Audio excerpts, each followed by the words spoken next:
Abasazi basfunde pepeni.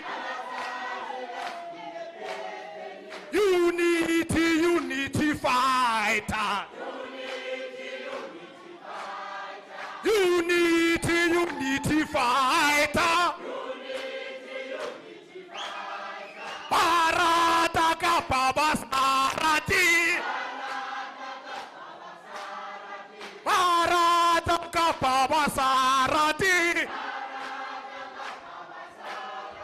If you feel 2024 harob, manabarobe. EFF roba. Manabarobe. If you feel 2024, manabarobe. EFF roba. Manabarobe. Oh, bawena. Manabarobe. EFF roba. Manabarobe. Patate Gabani. Overfundis. Chaos. Who left to right? Chaos. Who left to right? Yamasat. Who left Kita? Kilamet. Kiribatabata. Elmo. Samarumoru. Asecha. Where were you when I'm saying? Where were you when I'm saying? Kambonu Male. Ikoman, Kamponu Shiba, Ikomes, Kamponu Kwale, Kubanwan, Kamponu Shiba, Ikomes, why Selaganda, Command. Attention.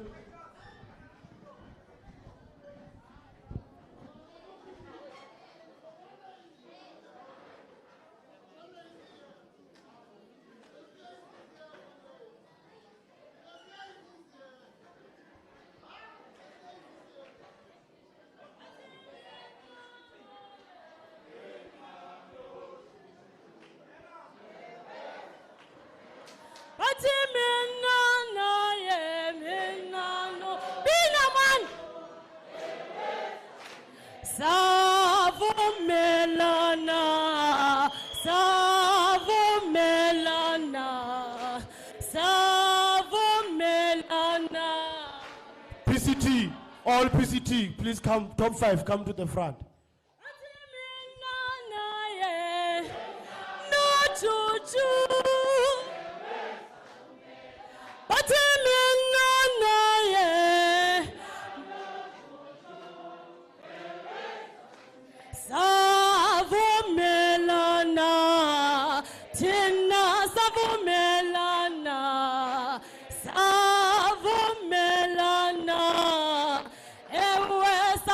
Melana,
Tina savumelana, savumelana, savumelana. Batina na ye, no chuchu. Amina na ye, no chuchu. Savumelana, I savumelana, savumelana, Tina savumelana.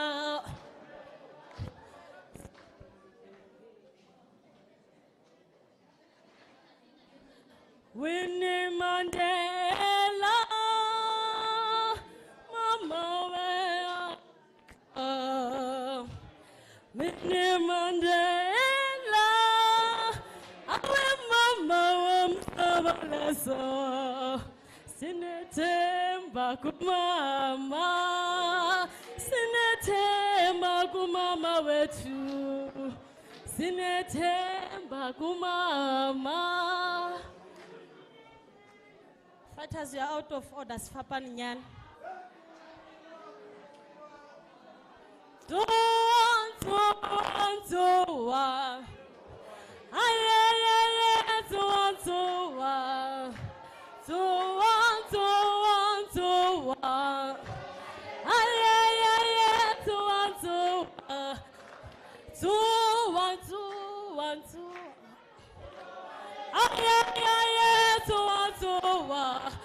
Malema mubata masocha,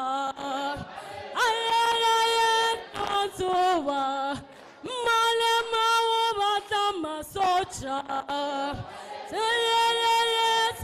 tuwa. Au tuwa. Tuwa.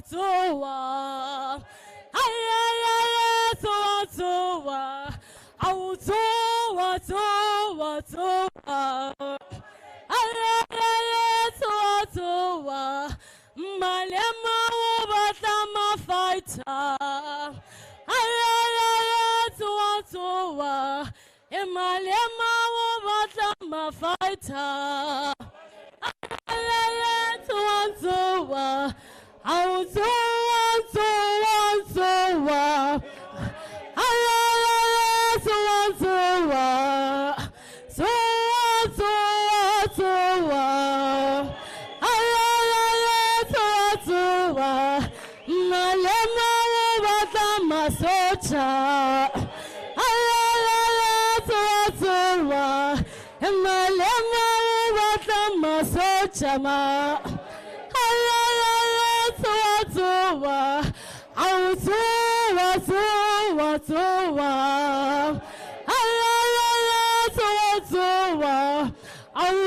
Malema ubata mafighter.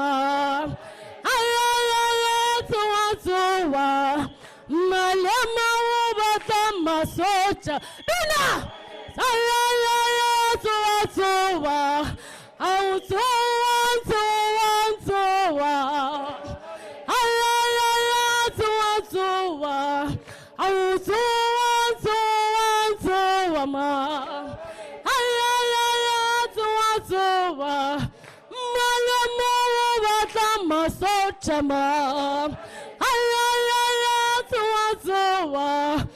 Malema ubata mafighter. Tuwa. Au tuwa.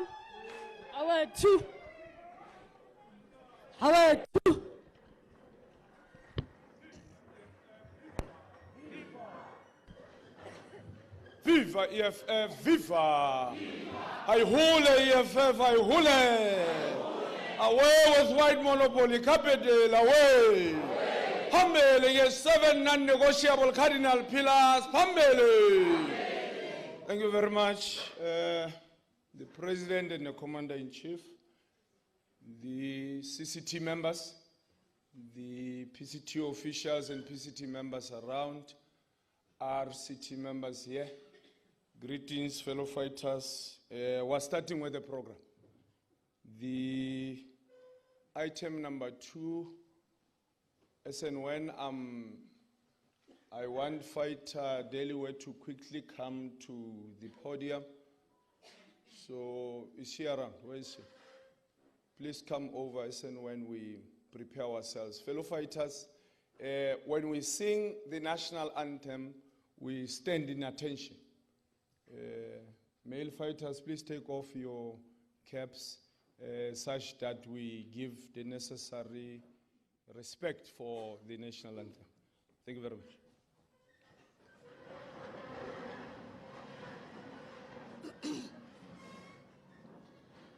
Kosi sikeleli Afrika, malupakani supondolayo, izoi mitandazo yetu, kosi sikeleli.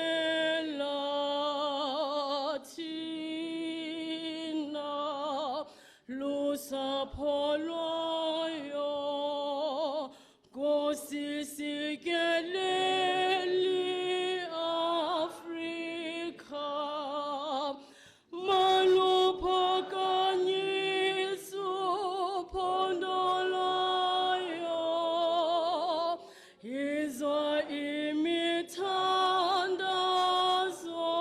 yetu.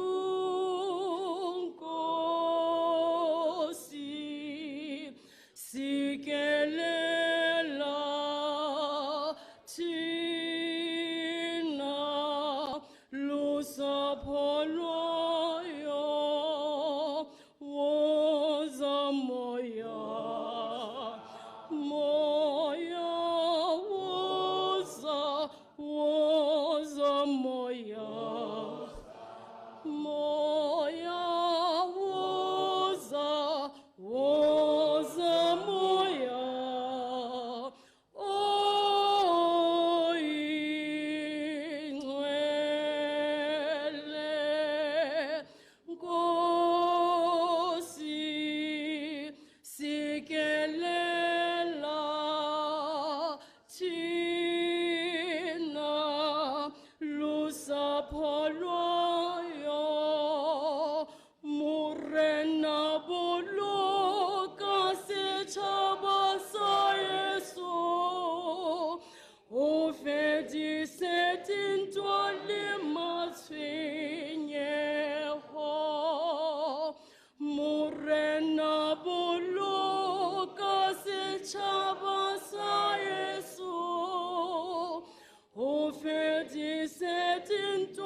Thank you very much, Fighter Deliwe Malebo and fellow fighters and Gomisas.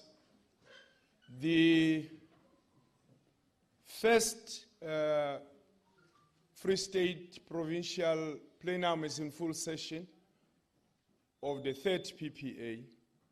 We are now starting, fellow fighters. All of you are welcome. We are here to outline the business of the year.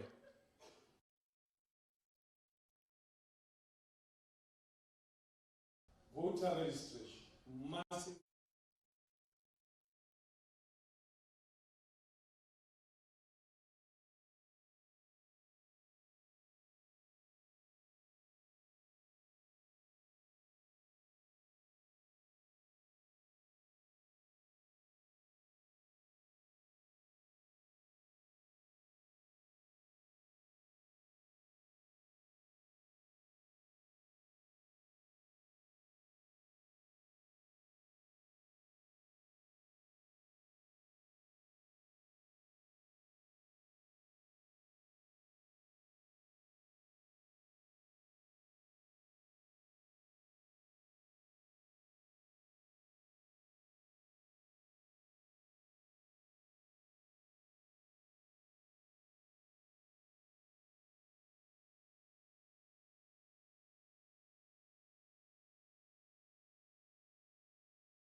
Out of those 25, 22 present.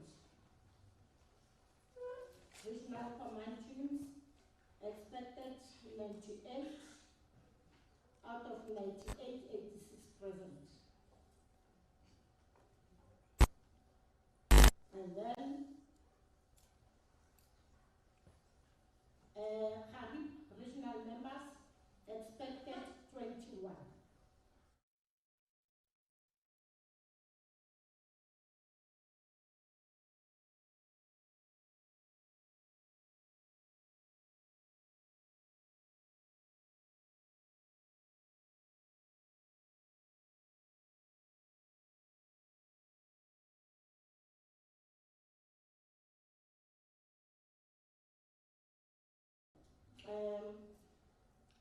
Thabo Mofutshanyana, expected 18, 16 present.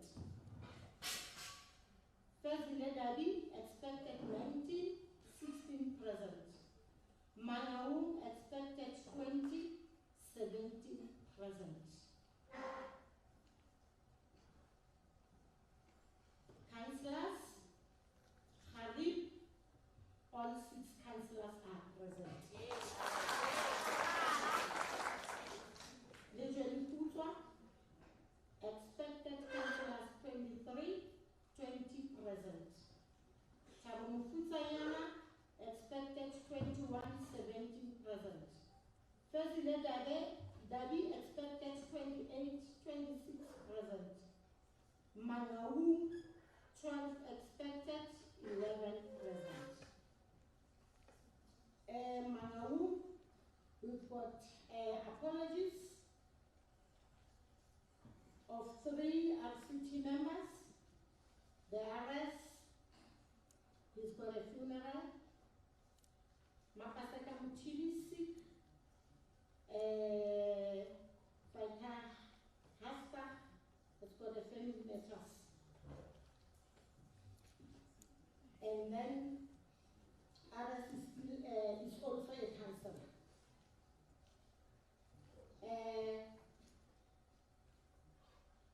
Mangaung councillors,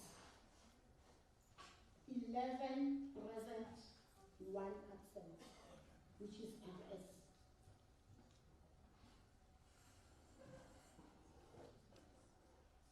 Apologies from Fezile Dabi, RCT members. Faitamachulo Rampai is sick. Mankoski Mutsuba has got a funeral. Jeanette Makata is at work. And then councillors who are absent, their apologies. Councillor Janchi has got a puncture on the way here. And then Mujie Lodela is at maternity leave. Legally Putwa,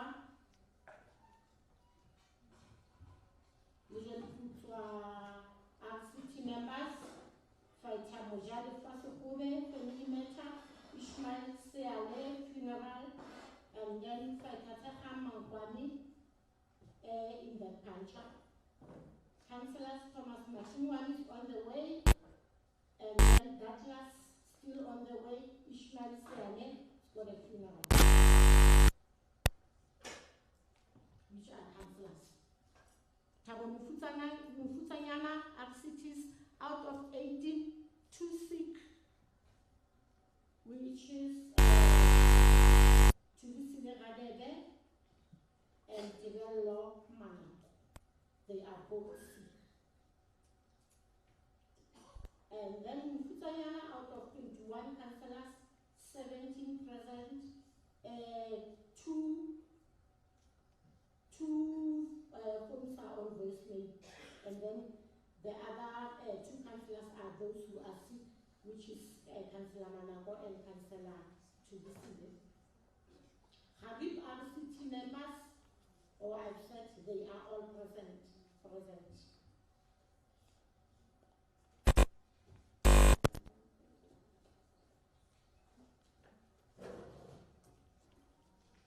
Thank you very much, Deputy Provincial Secretary. Now on our agenda for the fighters. I'm sorry.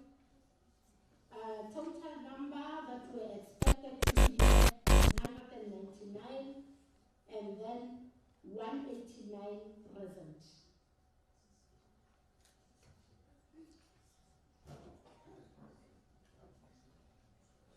Well, 189 is not bad.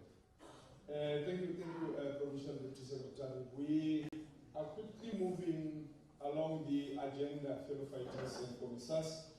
The next item, I will call the convener of the deployee in the Free State, a CCT member, Commissar Tembe Msani.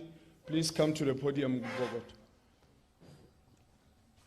Amandla! Long live EFF, long live!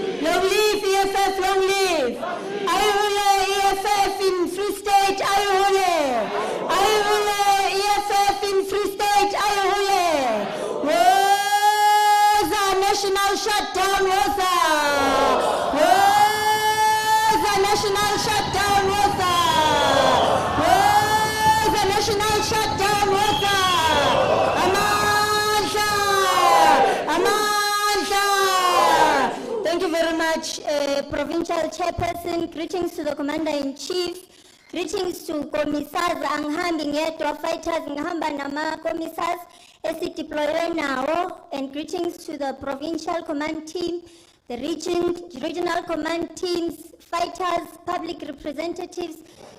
Thank you very much, Provincial Chair. My role here, fighters, is very short, but it is a very significant role, and that is to welcome the voice of the voiceless, the son of the soil, the answer not to the dreams and aspirations of South African black child, but to the people who are Africans in the diaspora, the first respondent of the organization to the masses, the Commander-in-Chief, our President, Julius Silo Malema, Magufika Tina.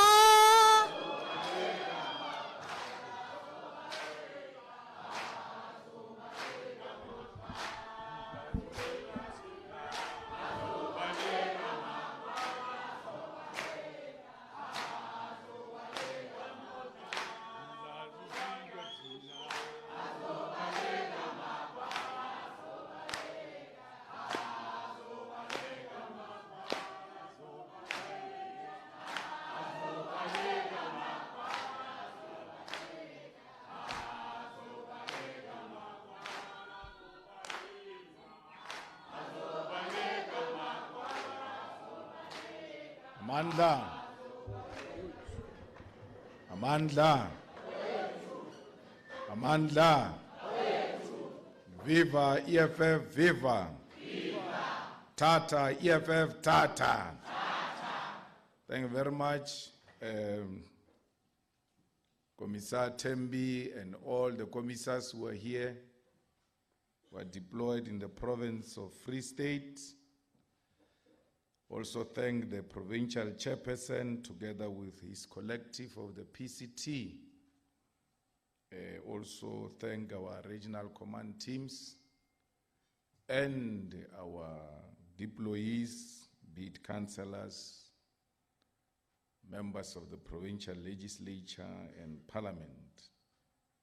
Also greetings to our staff members who are always making these activities possible.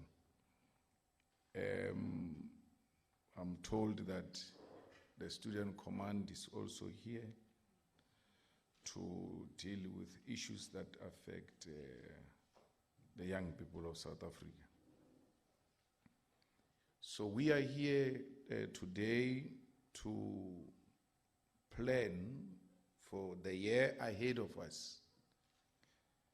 And we are in a province that occupies a very special place in the heart of the EFF.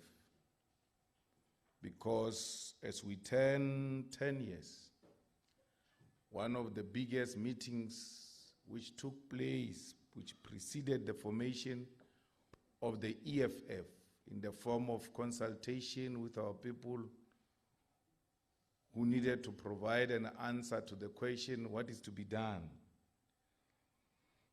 One of the meetings we held was in Zamdela Township, where the people of Zamdela said they've not experienced the so-called democracy, and that 1994 has not had any impact on them, that actually 1994 has been a pain in their lives, and that a political party must be formed. And in response to that call of the people of Zamdela, the EFF was formed, together with the people of the coal mining community of Sasolburg, who said, we do not understand why,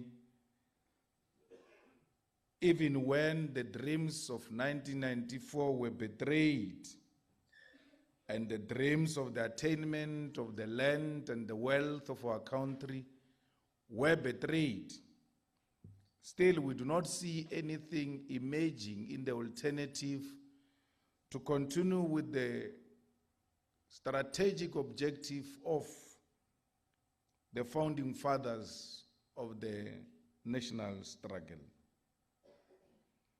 Because at the core of the national struggle and what led to the formation of the struggle against colonialism and imperialism was the land and the wealth of our people which was betrayed, which was taken from them. And 1994 would have ordinarily meant that the people are going to get in return that which was stolen from them. That the land is going to come, that the wealth is going to come. And what constituted the wealth at that time was cattle, which was taken forcefully during the wars of dispossession.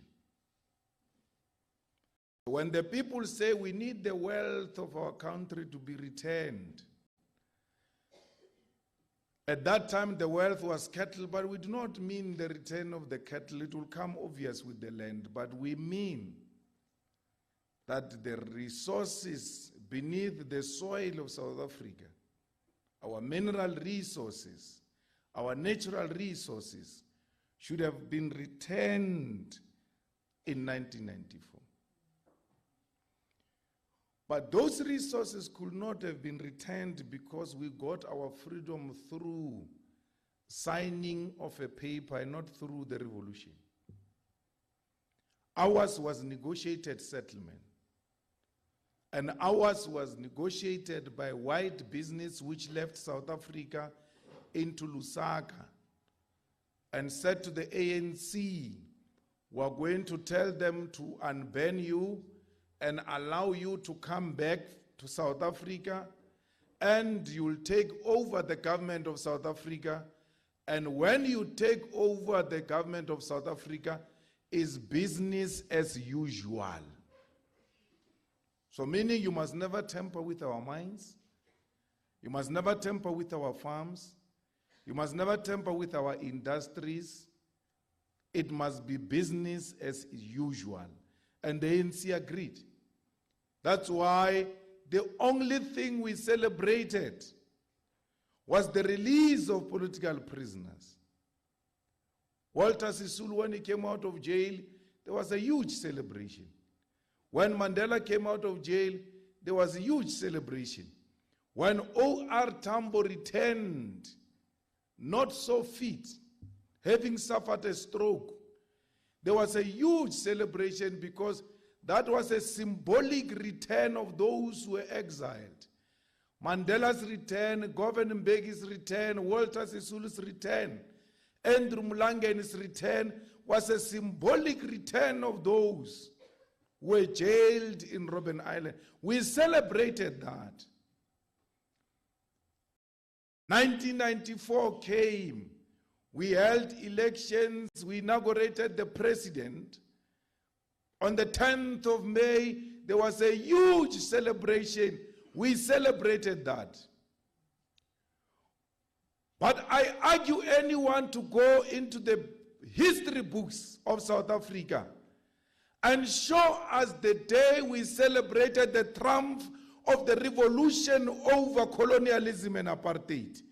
That today we install the flag of the people at the Union Building in return because we are removing the apartheid flag. There's never been a day where we ever went to Union Building without being coordinated as a symbolic chant to Union Building to demonstrate that apartheid has been defeated by the strength of the people. Everything else was celebrated. Even when de Klerk died, they wanted us to celebrate because the flags must go on half-mast. When Botha died, they wanted us to celebrate because they said he must get a state funeral. Everything else has been celebrated, including the so-called Freedom Day. But there is no day where we're celebrating that today it's a revolution day where the armed forces of our people joined the people on the picket lines and marched into Pretoria and defeated the apartheid regime.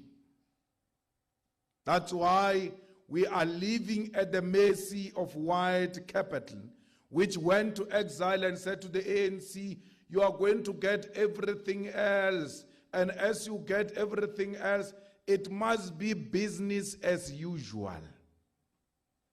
It has been business as usual.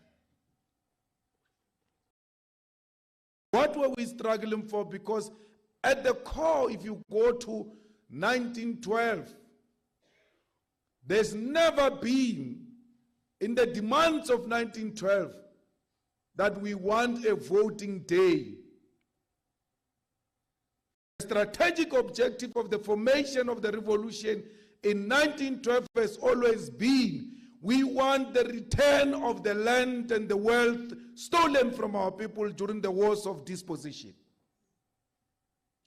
They gave you that which you never asked for right at the formation and made you to believe that this is what you have been fighting for, and made you to lull and forget the original strategic objective of why the revolution started in the first place.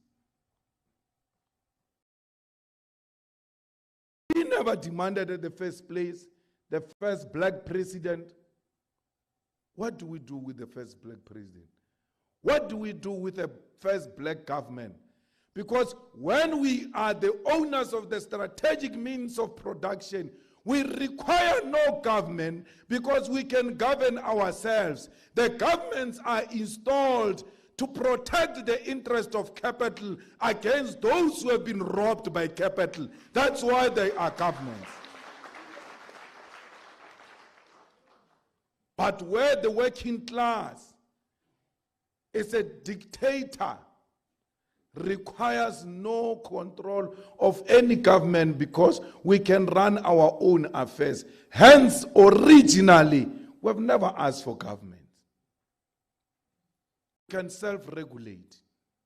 All we needed was that which was stolen from us. What propelled us and mobilized us against colonialism is what was taken from us. It has not been returned till to date. So when the first National People's Assembly of the EFF took place here in Mangaung, elected the commissars that must lead and champion the struggle for economic freedom, they were informed by the fact that ours is a negotiated settlement and has got no original strategic objective of the revolution. Hence the need to form an organization. We knew that if we had had what we originally fought for, the people of Marikana were not going to engage in a fight against the state and the brutal police. Mambush would not have been killed because 1994 would have returned the original strategic objectives into the hands of the people, and therefore there was not going to be a need for a strike. Now, seeing people dying in the number they died in Marikana, 34 of them, for asking that which was asked in 1912 and before. When the question was asked, what is to be done? The people said, we need a vehicle that will champion the struggles of the workers of Marikana and the poor of the poorest. So, comrades, these 10 years we are talking about, it's a 10 years of continuing the struggle that we have inherited from those who came before us. We did not start this struggle. We found this struggle, and our people were on the verge of being defeated. And we said we are not going to allow a situation where our people are defeated. We must take the baton and continue with this struggle. And we've done so successfully for the past 10 years. That's why we came here in Free State where Riotous Assemblies Act was used, an apartheid law was used to charge us because we're demanding the land. And they looked at in the archives of the laws and say, which law can we use to still suppress this struggle for land? They use Riotous Assembly Act, which is the same act they used when they charged Mandela and sent him to prison. The act they were charging me with is the same act they used to charge Mandela. Yet you claim you've got freedom. Yet you claim that the revolution happened in South Africa. We are the only joke in the history of the revolution all over the world where the revolution happens and the oppressor loses nothing. And the oppressed have nothing to show that indeed revolution happened and we won. You say you have won the revolution, you are still charged. The same act that was used to charge Nelson Mandela, the Apartheid Act, which we have had to take ourselves to the Constitutional Court for it to be declared unconstitutional. But otherwise, they were sending us to prison directly with the same law they used to send Mandela to prison. So, we're in a province which is very rich of mines and agriculture. But the people of Free State own no mines, owns no agriculture, owns no fertile land. In Thabo Mofokeng, it's even worse. The farm workers are exploited on daily basis. Some of the farm workers even sleep with the pigs. Farm workers get killed on daily basis in Thaba Nchu by Afrikaner racists.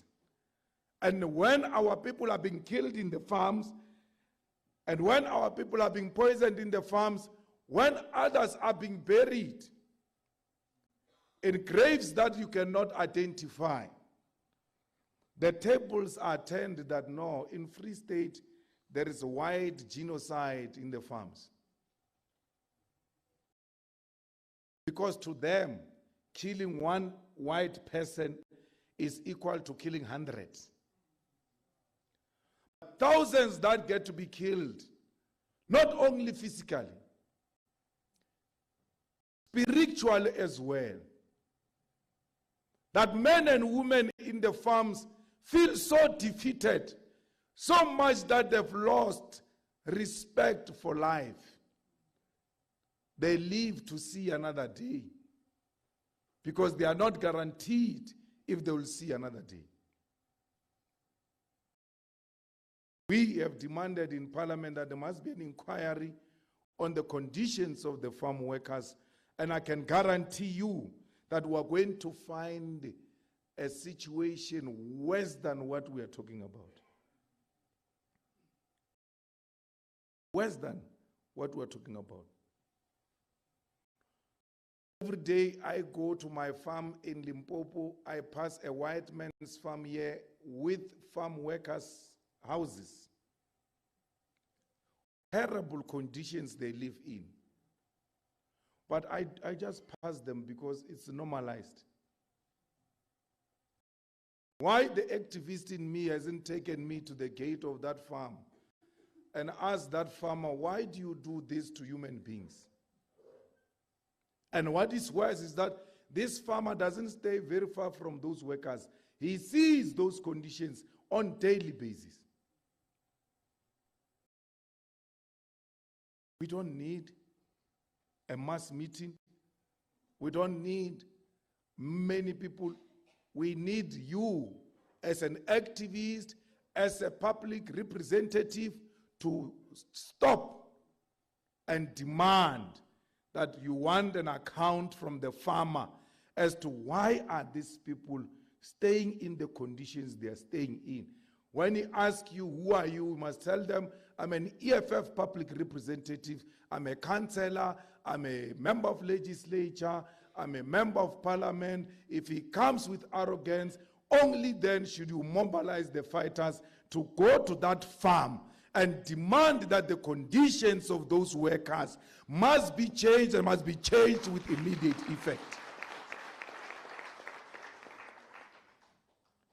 Sometimes these people do not know what they are doing. They too think it's normal until you reawaken their conscience.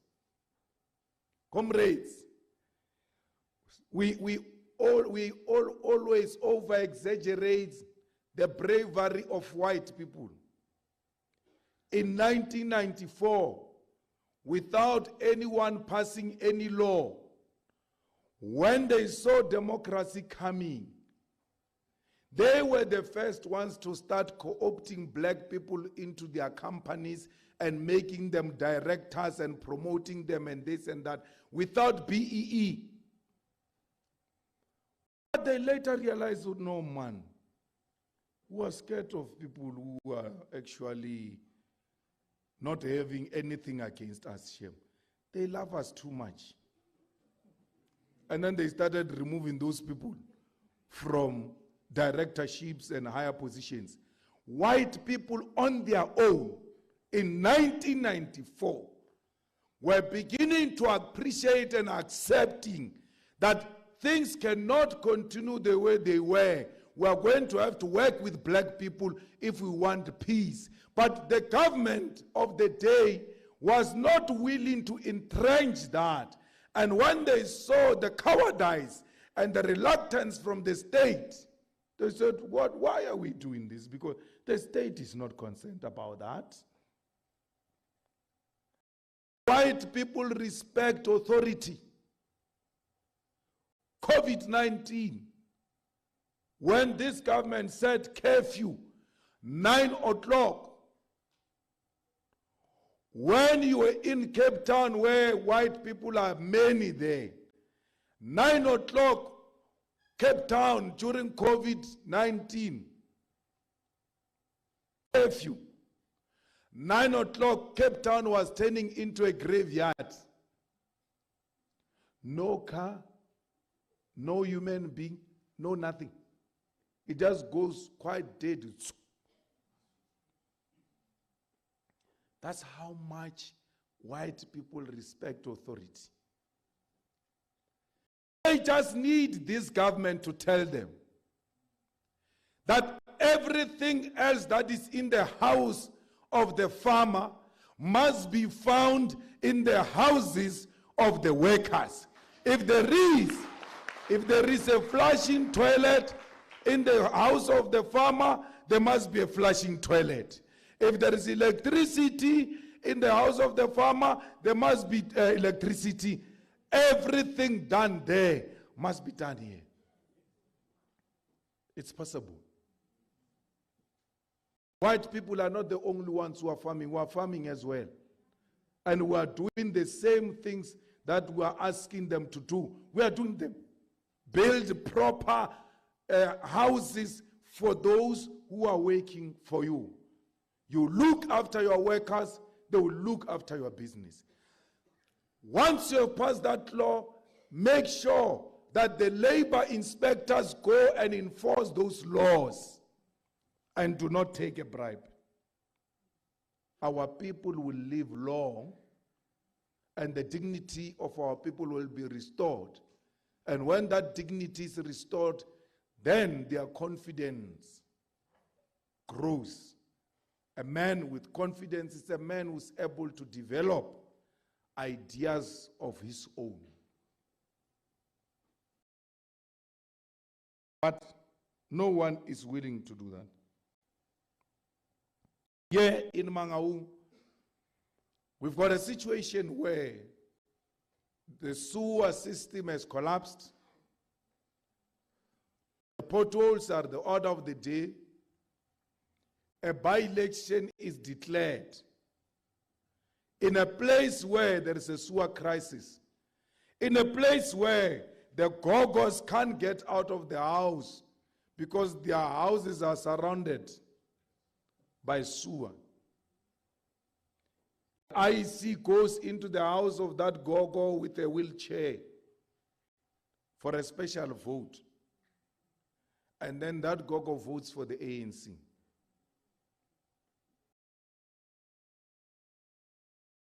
We have a situation where the municipality has collapsed. Right hand doesn't know what the left hand is doing. A municipality has had so many different types of municipal managers. Even the one who's sitting now, you are not sure if it is the one or there will be another one tomorrow. It's a mess.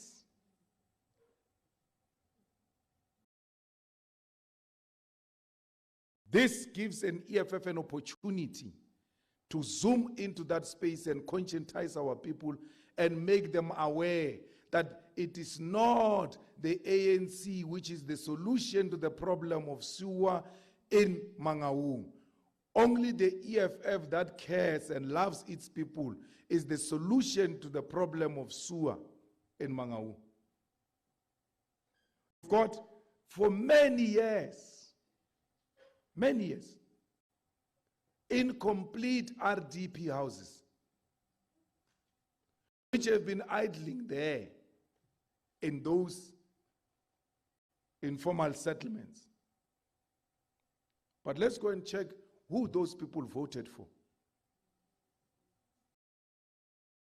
And you can't blame them because you have not done your work.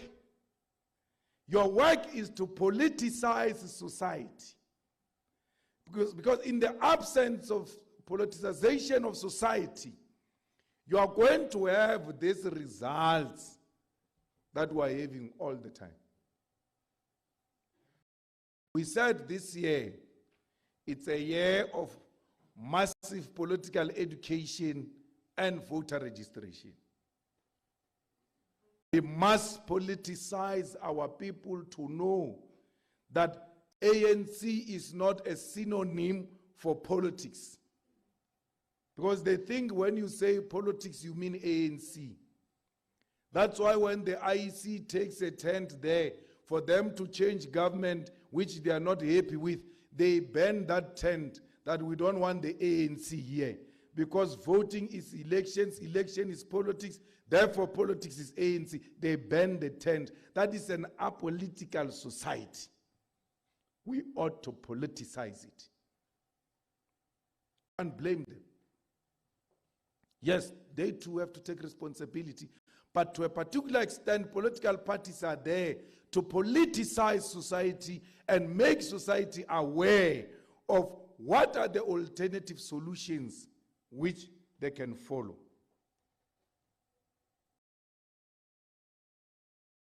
As you drive here in Mangaung, Sundays, in big cities and many other cities. Sundays because there are no many people in the cities are meant for cleaning the streets of the city because there are not too many people. Every day, right after darkness, the municipal workers must enter the city and clean it so that when the people come back tomorrow, they must find a clean city. We can't say that about Mangaung. We can't say that about Mangaung. When we live here,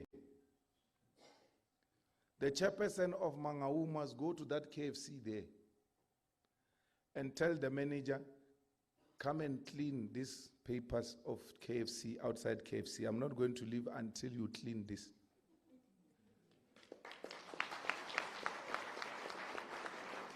Because we can't have KFC selling things to people and then they just drop them there.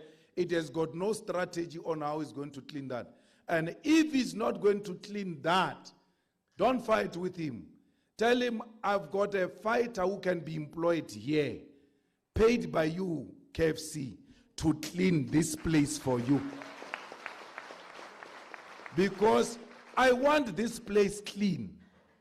You are either going to clean it, or I'm going to give you someone that you are going to hire permanently to clean this place.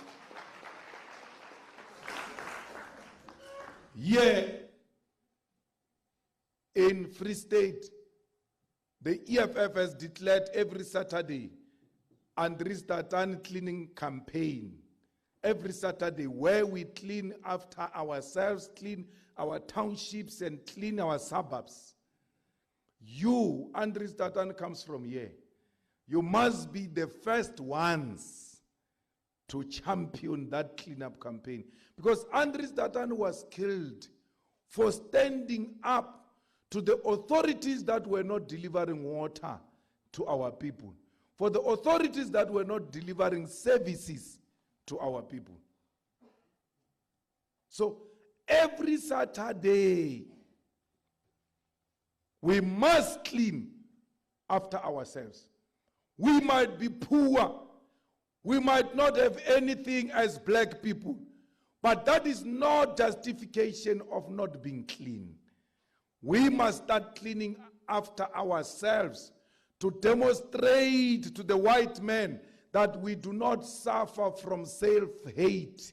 We love ourselves so much. We've got pride so much. Even when we are poor, we are clean.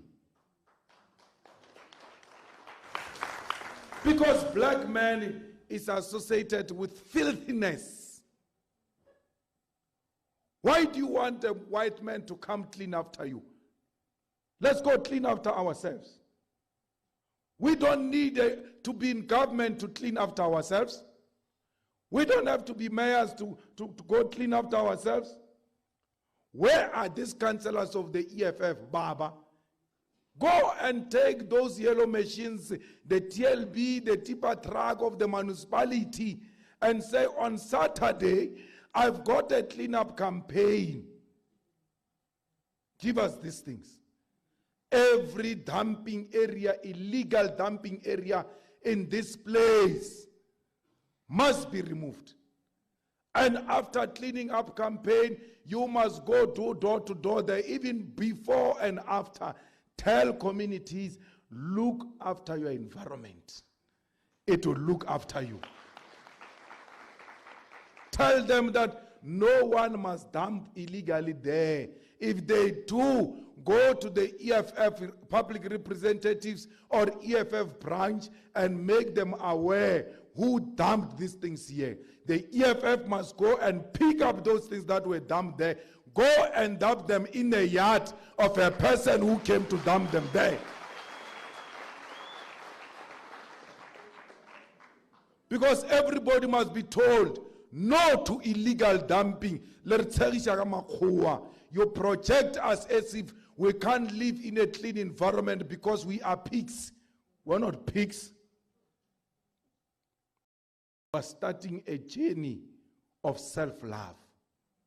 They've made our mentality to adjust to an unacceptable conditions.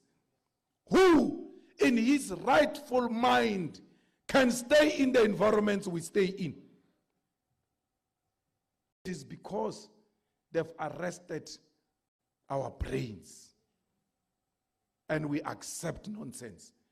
Even the things that we can change with our own hands, we still cry for government to come and help us. The same way the Christians are waiting for Jesus to come. We are not religious. We can't wait for Jesus to come. We are Jesus ourselves. We are going to clean that place. We are not complainants. We are revolutionaries. We make things happen. Why should you create a squatter camp through land occupation now, and then your land occupation program, the sizes of stands are worse than the sizes of RDP houses stands? Because the EFF land occupation must allocate proper sizes. If you don't know what is the right size, go to the old white suburb, anywhere in South Africa, where poor whites were given houses by their government. Every town has got that. Go and take measurements from there. Take the measurements of those old houses of poor whites. We can't give our people anything less than what apartheid gave poor whites. Ours must start from there upwards. Secondly, do not occupy land away from town. Always when you occupy land, go closer to town. You know, comrades, the ANC came with a nonsensical concept called rural development. That thing is unrealistic. It's not going to happen. Rural development means we must take sewer from here to a village 70 kilometers away from town. We must take water there. We must take electricity there. We must take hospitals there. We must take schools there. When you arrive in that village, you only find 300 people. Where you are taking sewer from, the so-called city, that's where the population is. At the point when you are taking the sewer to a rural village for 300 people, the municipal manager says to you, we have a problem. Our sewer system has reached its capacity here in town. We have to expand it. We have a problem. The main road in town has terrible potholes which cannot be patched. We have to remove it and do a new one. That time we have a budget to take the tar road to a village where on that tar road, only 4 to 5 cars, if you are lucky, travel on that tar road. So you are given that reality, you are a mayor. You have to make a decision.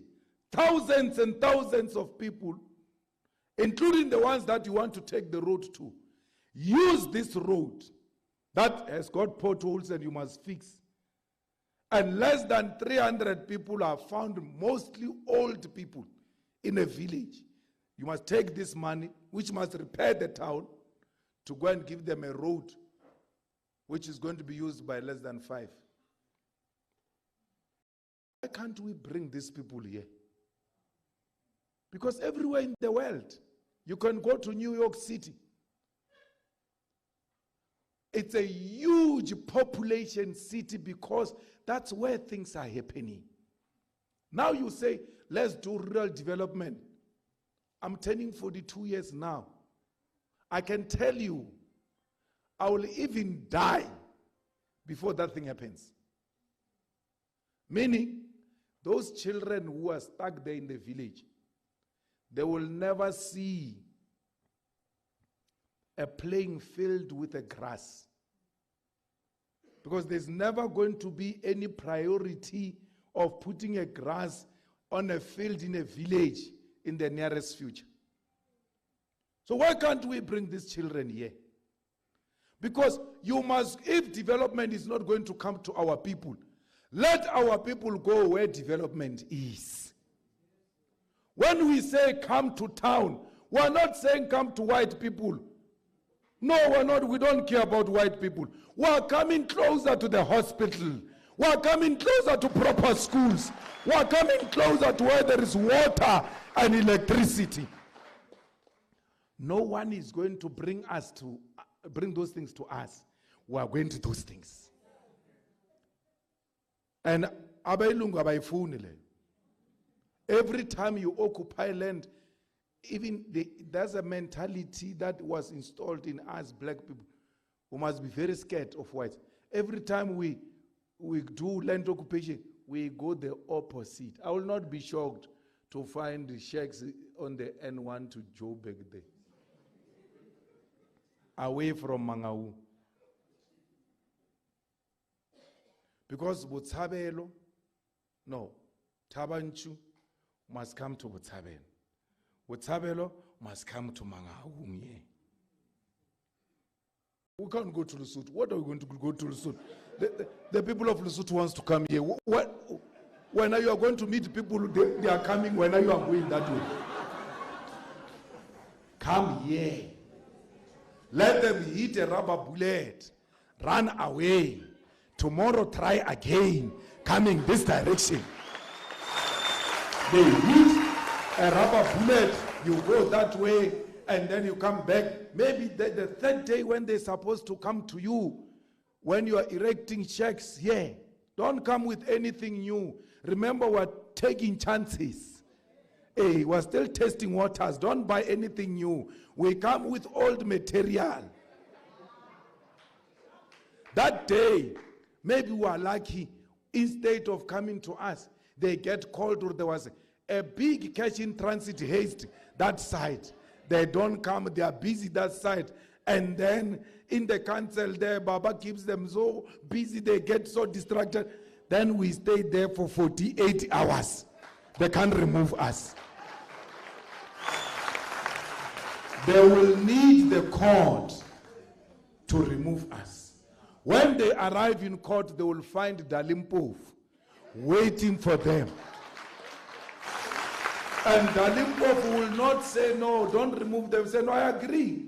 You can remove them, but the law says, where are you taking them to? Where are you taking them to?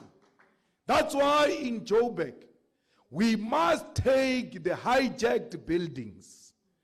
And when we say we are taking hijacked buildings, they say, no, Malema is turning against the foreigners. I'm not saying we must chase away the foreigners. I'm saying, and they hear me very well, let's take the hijacked buildings. Because most of the hijacked buildings do not have papers. And the people who are running those hijacked buildings are stealing money from our people. They don't give them any services. If you go into that building, there's no water, there's no electricity. Actually, the building is a health hazard. Joburg municipality must take over those buildings. Remove everyone, South African or not South African, out of those buildings. Then we renovate those buildings.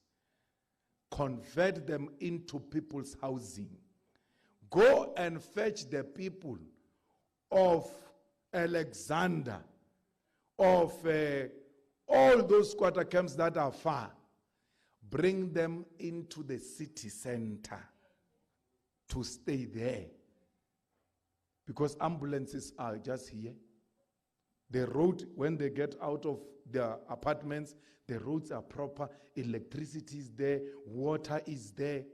If that building catches fire, the fire engine is there. I was telling people at the funeral there in Limpopo that one mistake you all make, and that's what the rural people, they make that mistake too.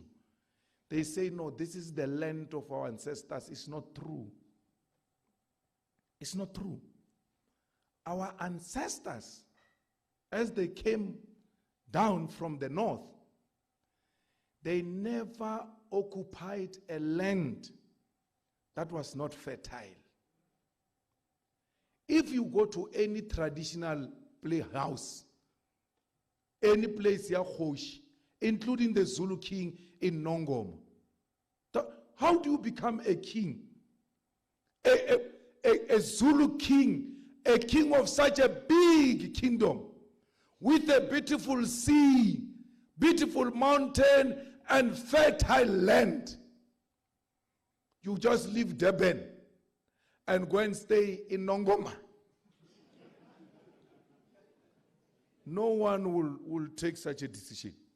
To go the opposite direction of the fertile land. No. No. They were pushed there. the land removal, forceful removal, removed them from here in Mangaung into Botshabelo. But some fool there in Botshabelo, utlori ko wena, no, my ancestors died here. Were from here in Botshabelo. It's not true. We are not from Botshabelo. We landed in the fertile land of Mangaung and got to be pushed to Botshabelo. Abapalla ku reason about our ancestors. My grandmother told me, Arno, you see where Pick and Pay is. Yeah, in Polokwane, where Pick and Pay is.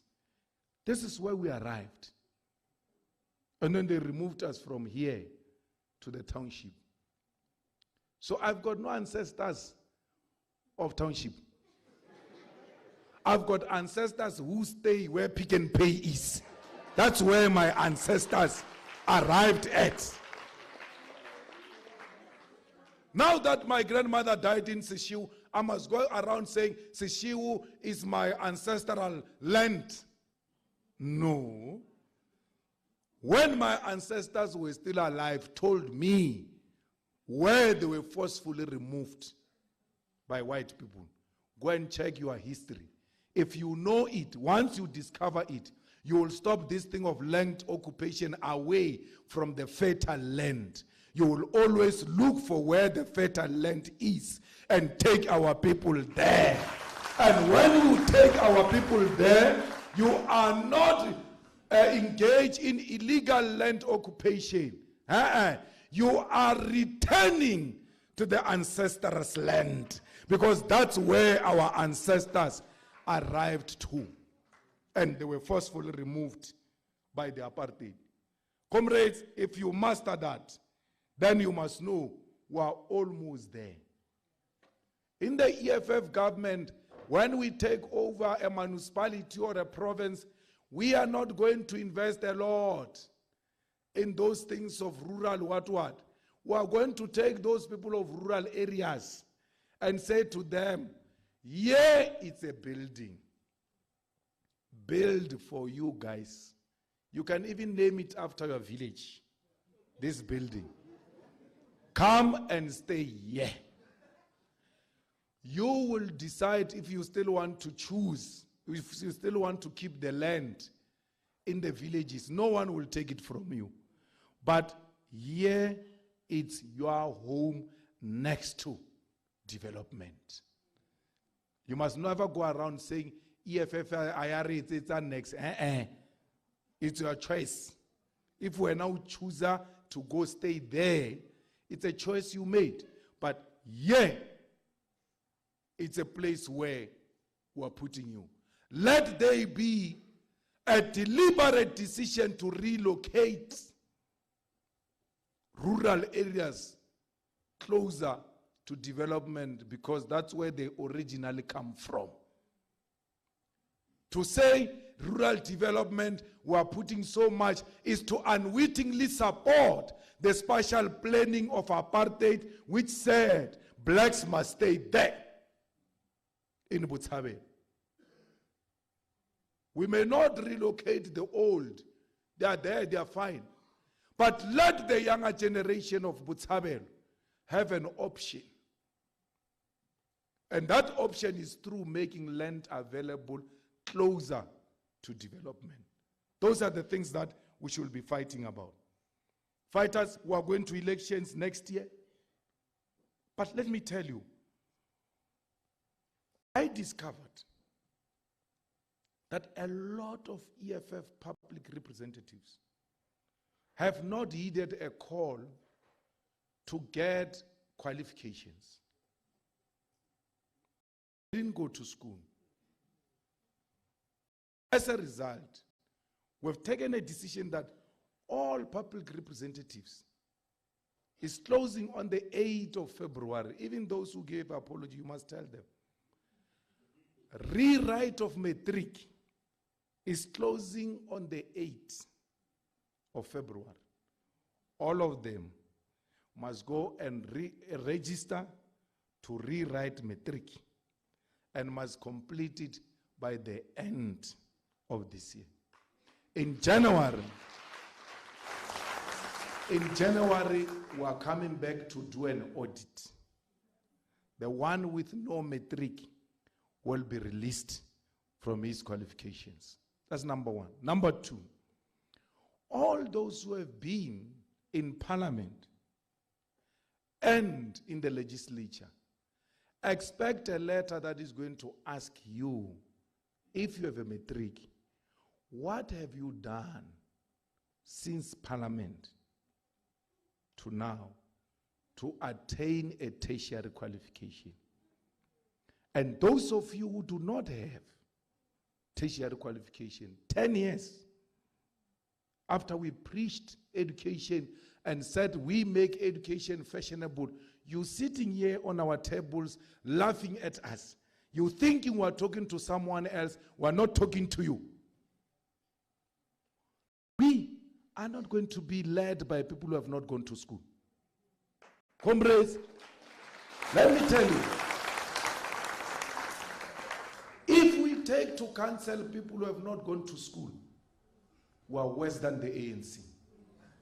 This country, it is in this mess because the ANC took people who have not been to school into positions of power, and as a result, the illiterate could not see that the sewer system of Mangaung needs to be expanded. Even when they explained that to the illiterate, he didn't hear anything. They were jumping on top of his head. We're in this mess because of illiteracy. When we started the EFF, I was happy to have you, because maybe you didn't go to school, we were too poor at home, we didn't have money. But we took you into council, we took you into parliament, we took you into legislature, made resources available for you to go to school. You still refused. And then you go around saying, we are better than the ANC. I was in court the whole week last week. Then they say, no, we are going to have 2 MMCs in Joburg. And then they send me the names. I no, fine, no, it's okay. Let's do it. Then when I arrive home, I have time now to go through the profiles of these people. I find that one of them does not have matric and wants to be an MMC. Then I call leaders of the EFF, I put them into a teleconference. And I say, no, but this guy can't be an MMC. He's a good comrade, man. Mobilization is there, posters is there, and all. But this position doesn't require that. It doesn't require a person who can sing the loudest slogan. We cannot be worse than the ANC. The leadership of the EFF said to me, we'll come back to you, let's have a caucus. I allowed that. After 10 minutes, I realized, no man, they robbed me. I called them back. I said to them, you can't say to me, let's have a caucus on a principal matter. You guys should have agreed with me immediately that, hey, you're actually right. We didn't see this. And I said to the comrade, why do you do this to the EFF? Why do you agree to be an MMC without qualifications? At least matric. Because you ought to answer the question yourself seated there, that if these things go out, will they enhance the beautiful image of the EFF or will they damage the image of the EFF? Ask that. And if the answer is, it will damage the image of the EFF, don't wait for anyone to say, you have to step down. You ought to say to the leadership, thank you very much, I can't accept because I'm busy with something. But what do?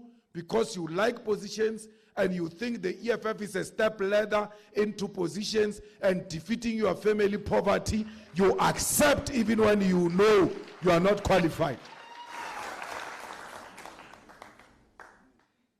And then you go to a conference How do you do that?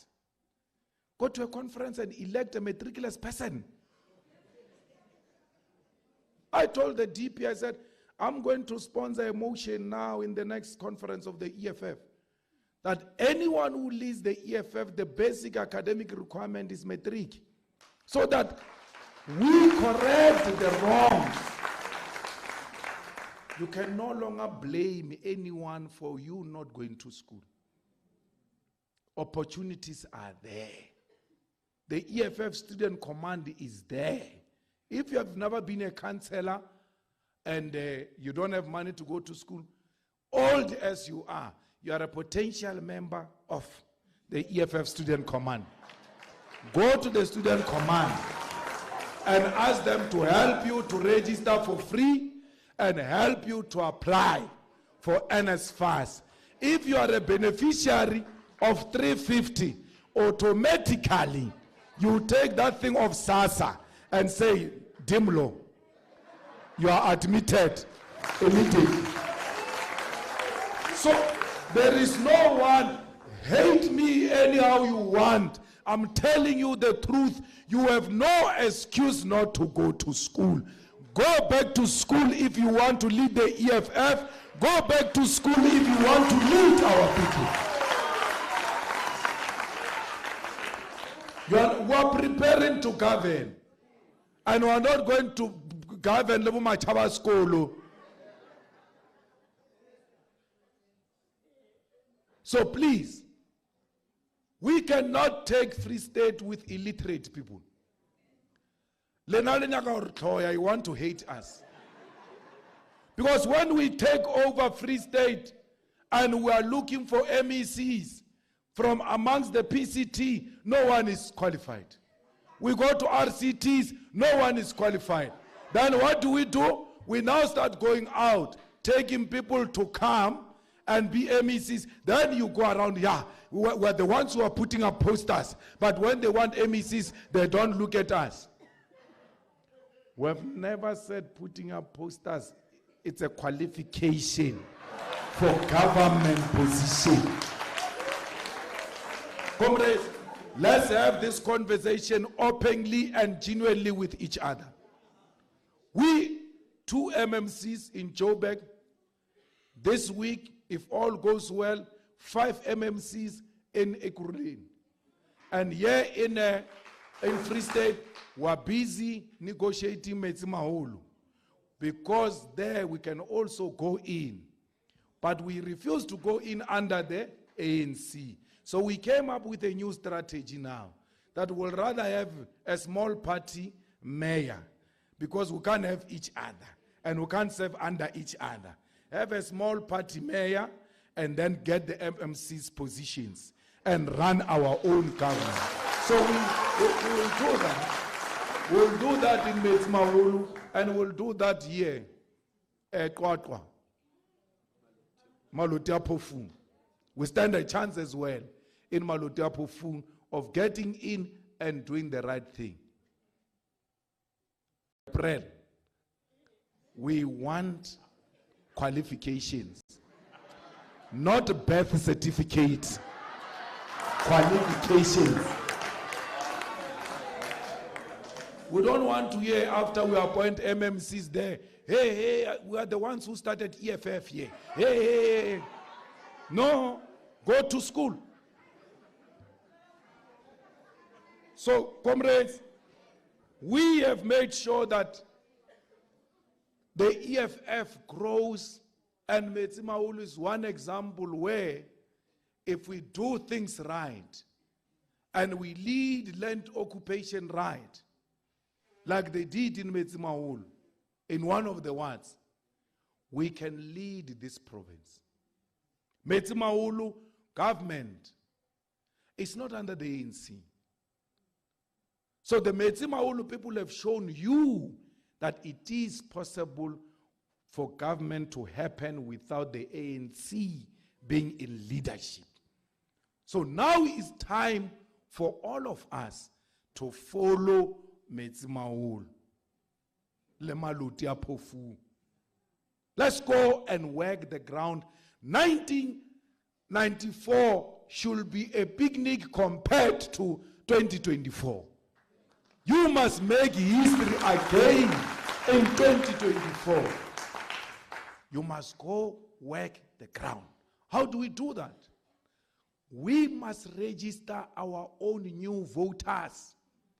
We've been getting 10% from the voters' roll, which is constituted by people who are not registered by us. We never registered people.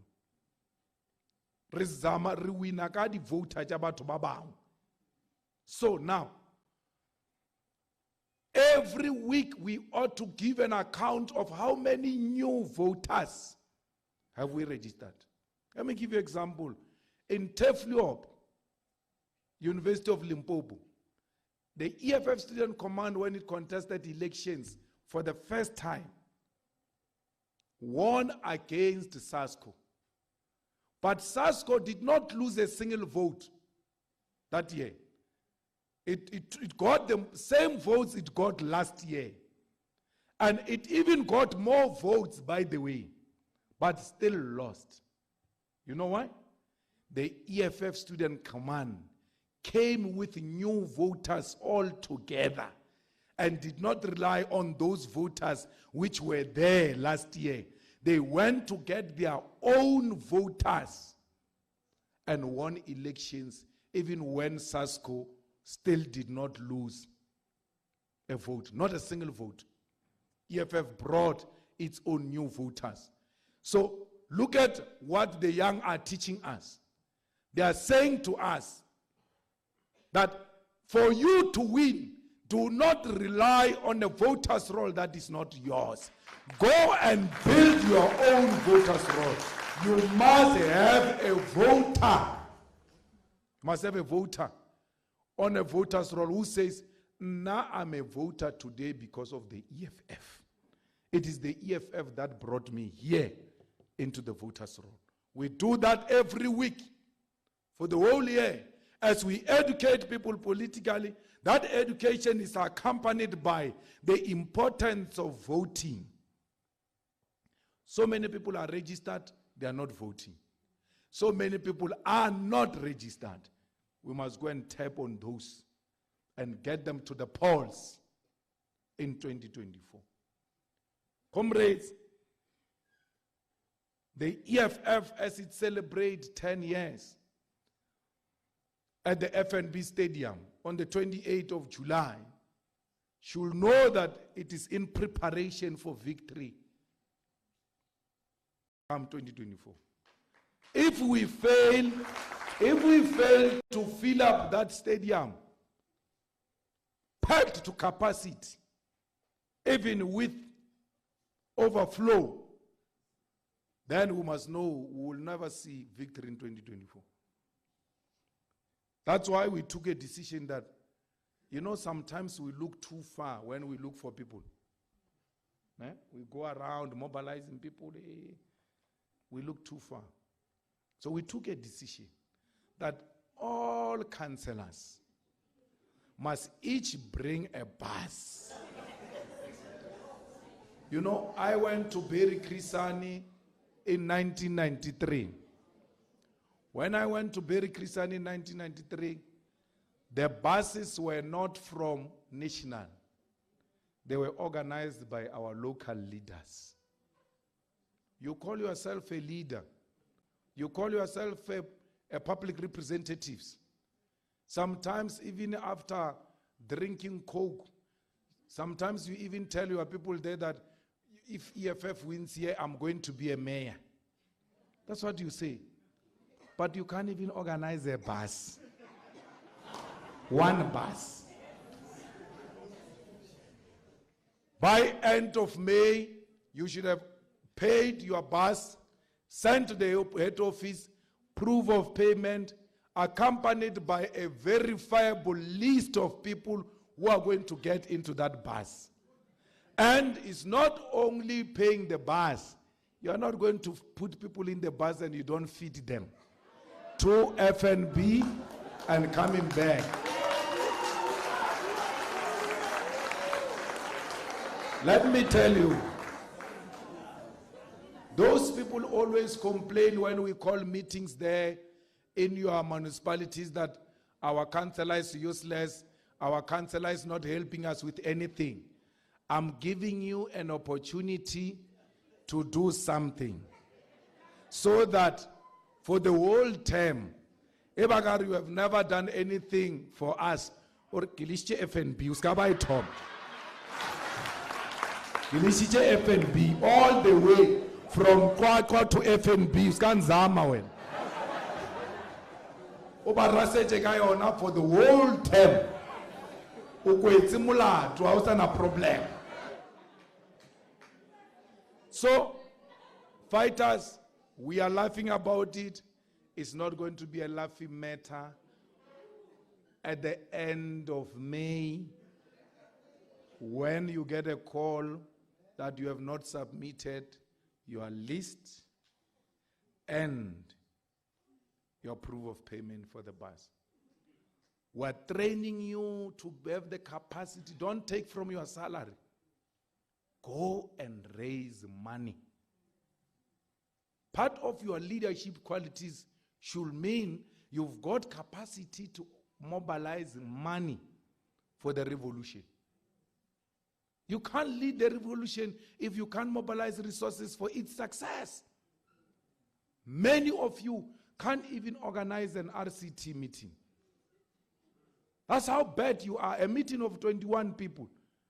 You can't raise simple resources to have a decent RCT meeting, yet you call yourself leaders.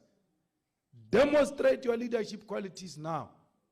You are like you are telling you now in February for May.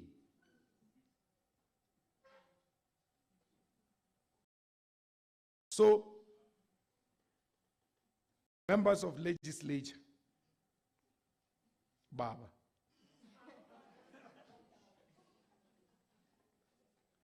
ten buses.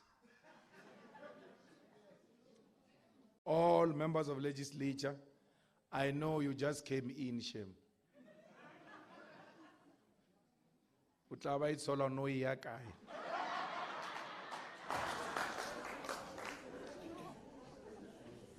10 buses, paid, fully paid for, and all of that. And then members of parliament, 20 buses. Members of parliament, 20 buses.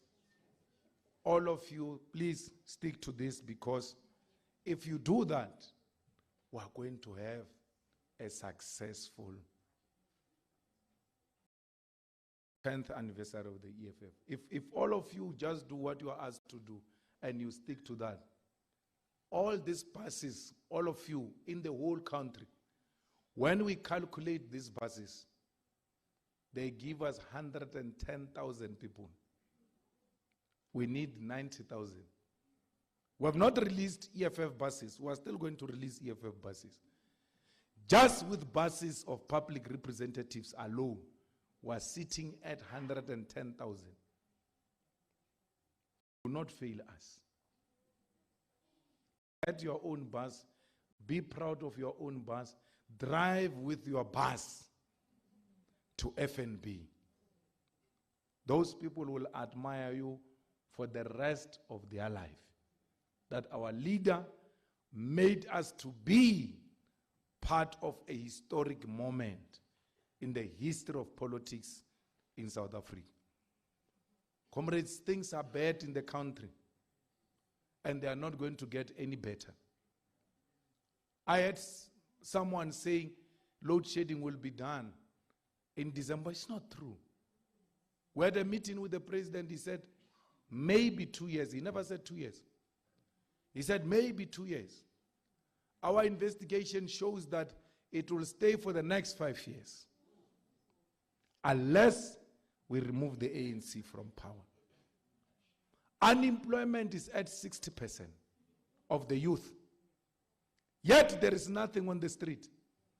How can you have a country with 90% of young people being unemployed and that government is not threatened? Revolution is an activity of the youth. No one should ever undermine the youth in a manner that this government has done. No single hospital is functional. When we talk to grannies about going to a hospital, they refuse. They say, I will rather die here at home, because if you send me there, it's equal to sending me to a mortuary. No hospitals. Few days ago, a child has been stabbed to death at school in Gauteng because our schools have become war zones, because nothing is working in South Africa. Today, if you sleep without hearing that a woman has been stabbed to death, it becomes a shock. Because women being abused and being stabbed to death has become the order of the day. The government has got no solution. If anything, members of parliament of the ANC are arrested for beating up and killing their wives. And those are the people you expect to provide solution to GBV. Things are deteriorating to worse. A president takes money, doesn't declare that money to Reserve Bank, doesn't declare that money to SARS.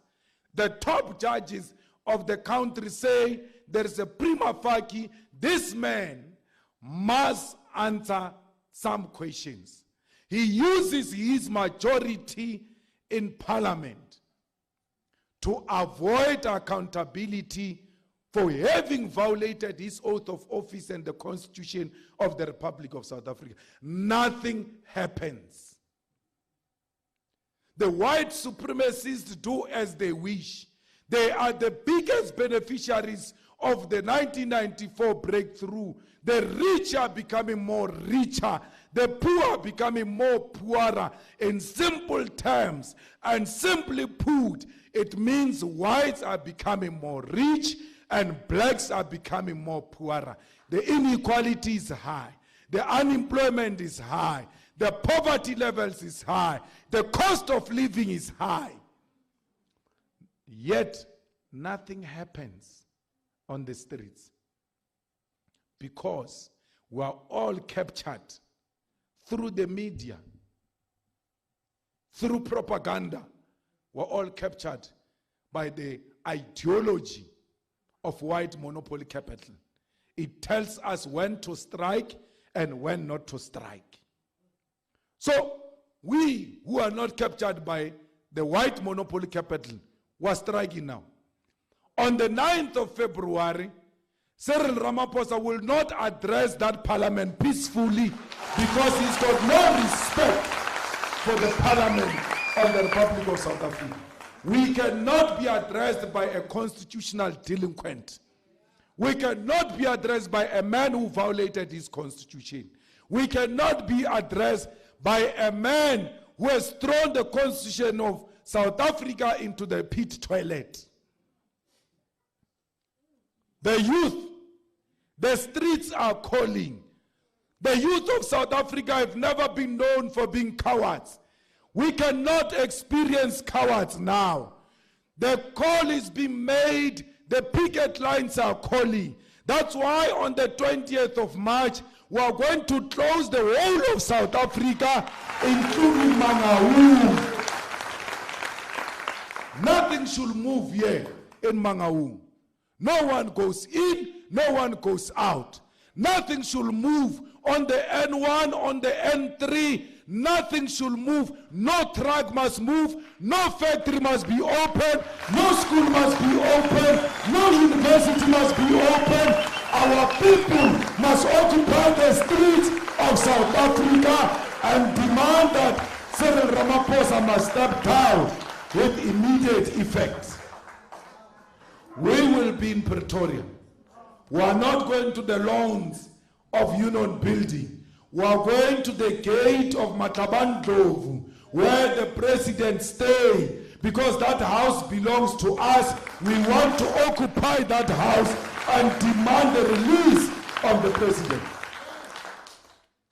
If you are staying next to the railway lane, you must be making a plan on how the train is going to be stopped, because no train must be moving especially the one that takes workers to work and the one that takes our minerals to Richards Bay.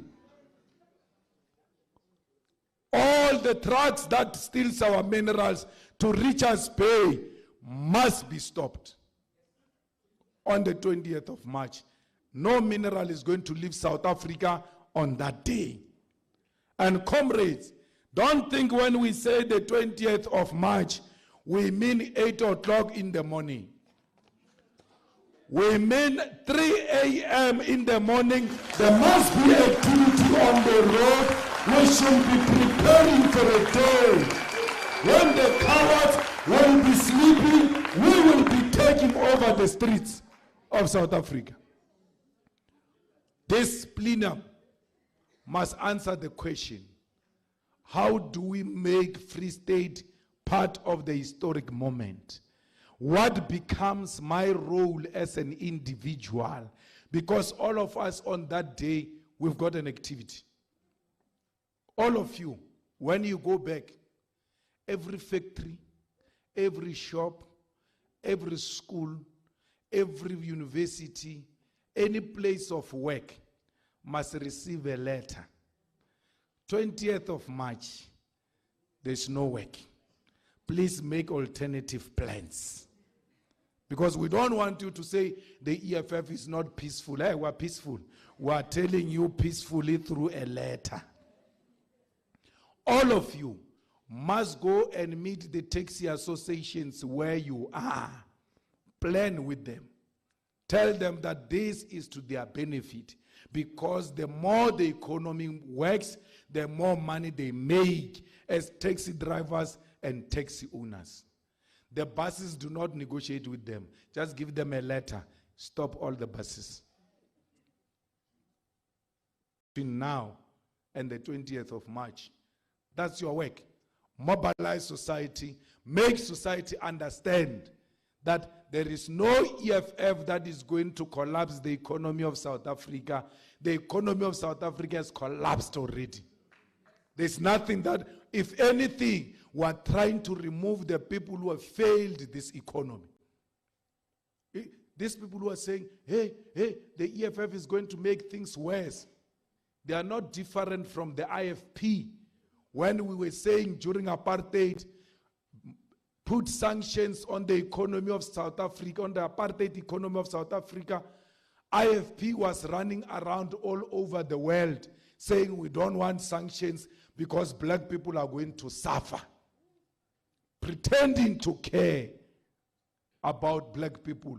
While we knew that sanctions will usher in international solidarity for the world to support us against apartheid, IFP was saying, no, we don't need that. It's the same people today. Do not listen to Mickey Mouse. Do not listen to political molecules. They can't do anything. None of them can stop the EFF. Not even this government can stop the EFF, because we are determined to highlight the plight, the suffering of our people. And therefore, 20th of March is do or die. It is the day of the revolution. And whoever is shouting must choose if he wants to be on the side of the oppressor or wants to be on the side of the revolution. Thank you very much.